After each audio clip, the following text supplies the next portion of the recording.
Australian learner permit আপনারা বিক্রোড অ্যাপের মাধ্যমে পেয়ে যাবেন।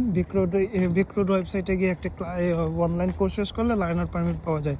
তারপর বাইকের লার্নারের জন্য বিক্রোড অনেকগুলা এজেন্সিকে দিয়ে দিয়েছে যে তারা বাইকের লার্নার নিয়ে কাজ করবে।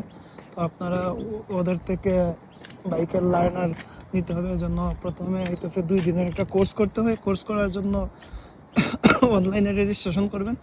রেজিস্ট্রেশন করার পর আপনাদের পালা আসবে যে ক্লাস প্রথম দিন হইতেছে তারা বেসিক কিছু নিয়ম শেখায় তাই ট্রেনারে। তারপর হইতেছে আপনাদের একটা লাস্টে একটা টেস্ট দিতে হয়। টেস্টে মোটামুটি 33টার মতো কোয়েশ্চেন থাকে, সেখান থেকে 25টা না হলে আবার দিতে হয়। তো আমার প্রথম দিন হয় নাই, তারপর আমি পরের দিন সকালে ভোরবেলা উঠে গিয়ে আবার গিয়ে দিতে হয়েছে। এই তো দিলেন আপনারা টেস্ট দেওয়ার পর পরের দিন আপনাদের আরও কিছু জিনিস আছে, এগুলো করতে হয়। যেমন হইতেছে যে আপনারা কিভাবে বাইক চালাবেন, কিভাবে কি করতে হবে, এগুলার নিয়ম শেখানো হয়, মানে বেসিক নিয়মগুলো। তারপর হইতেছে একটা টেস্ট দিতে হয়। এই টেস্ট দেওয়ার পর একটা চেক রাইড হইতেছে আপনার ট্রেনার আপনাকে নিয়ে রাস্তায় ঘুরবে। ওই চেক রাইড পাস করলে আপনারা লার্নার পারমিট পেয়ে যাবেন।